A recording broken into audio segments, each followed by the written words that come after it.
وہ لون نہیں ہے, وہ گفٹڈ ہے. جی سن رہی ہیں عظما آپ؟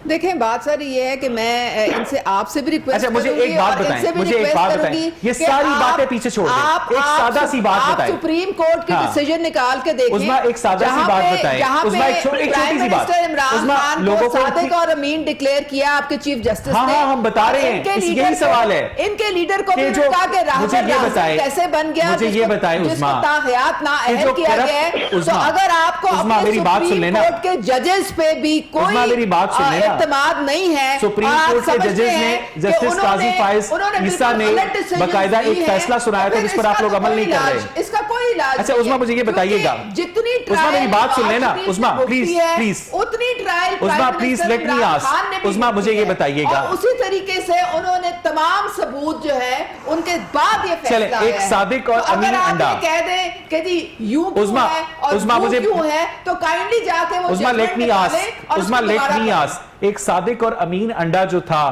وہ جو ہے وہ 20 روپے کا مل رہا ہے اور کرپٹ انڈا 7 روپے کا ملا کرتا تھا. کیوں؟ آپ اپنے سپریم کورٹ کے ججز سے پوچھیں. نہیں سپریم کورٹ کے ججز سے پوچھیں کہ انڈا مہنگا کیوں ہوا ہے.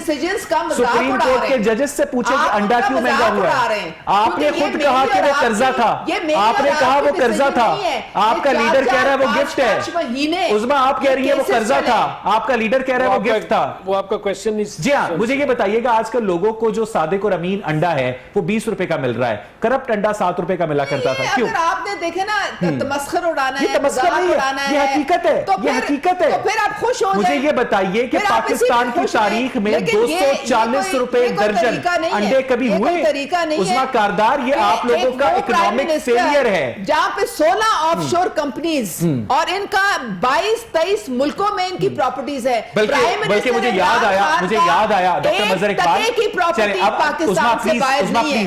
آپ اس کا پہلے وہ بھی پروگرام میں آئے ہیں, وہ بھی پروگرام میں آئے ہیں, وہ بھی پروگرام میں آئے ہیں. ڈاکٹر مظہر اقبال, فردوس عاشق عوان نے الزام عائد کیا ہے کہ حمزہ شہباز شریف جیل کے اندر بیٹھ کے مرغیوں اور انڈوں کی قیمتوں کو مینیپولیٹ کر رہے ہیں. آپ اندازہ لگائیں اس سے زیادہ اس سے بڑا جو کیا ہوگا کہ وہ پہلے سلمان شہباز 10 سال انہوں نے یہی اور اب وہ جیل میں بیٹھ کر یہ کام کر رہے ہیں. اور مرغی جو تھے, آپ اپنے وزیر جیل خانہ جات کو ان کا ریزائن لے لینا, پھر عظما پھر وزیر جیل کا ریزائن لے لینا. دیکھیں اگر یہ کوئی سٹیٹمنٹ اگر آئی ہے تو مجھے نہیں معلوم اس کا, جی ڈاکٹر مظہر, لیکن ان کی انہیں جواب دے لینے دینا, جو ہے انہیں جواب دے لینے کے ساتھ ساتھ چلتی ہے. جی ڈاکٹر مظہر, اب آپ وہ ریپوٹیشن ایک دن میں تو نہیں اپنے سر کے اوپر سے اتار کے پھینک سکتے نا. دیکھیں یہ جو ہے انڈے مرغی اور یہ جو ریٹس ہیں, نہیں جو انہوں نے یہ پہلے الزام پہلے, چلے اب انہیں جواب دے لینے دیں.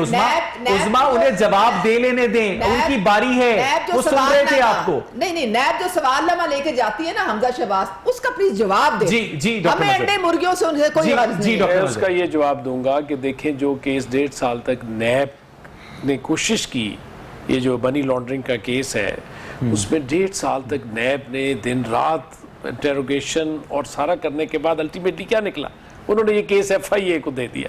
آپ اندازہ لگائیں کہ اس سے اس کیس کی سارے مندرجات کا, اگر یہ اس کیس میں جان ہوتی تو نیب اس کو لے کے آگے چلتا اکارڈنگ ٹو نیب لاز جو اربوں روپے کی کہتے ہیں, تو پھر یہ FIA کے حوالے کیوں کر دیا گیا اپنی عزت بچانے کے لیے؟ میرا یہ کویسچن ہے. دوسرا یہ ہے کہ اس سے بڑا جو کیا ہو سکتا ہے کہ پہلے سلمان شہباز پر یہ لگاتے تھے الزامات, بیسیکلی یہ جو گروپ آف پیپل ہے نا, یہ جو those who are ruling this country, they are not interested in the real hard work. نہ ان کو کوئی یعنی مخلصانہ کام کرنے کا کوئی جذبہ ہے. ان کا تمسخر اڑانا, ان کا جو ہے جھوٹے الزامات اور جو ہے غلط الزامات, یہ انہوں نے اس قوم کی پالیٹکس کا وتیرہ بنا دیا ہے اور اس میں یہ کامیاب ہے.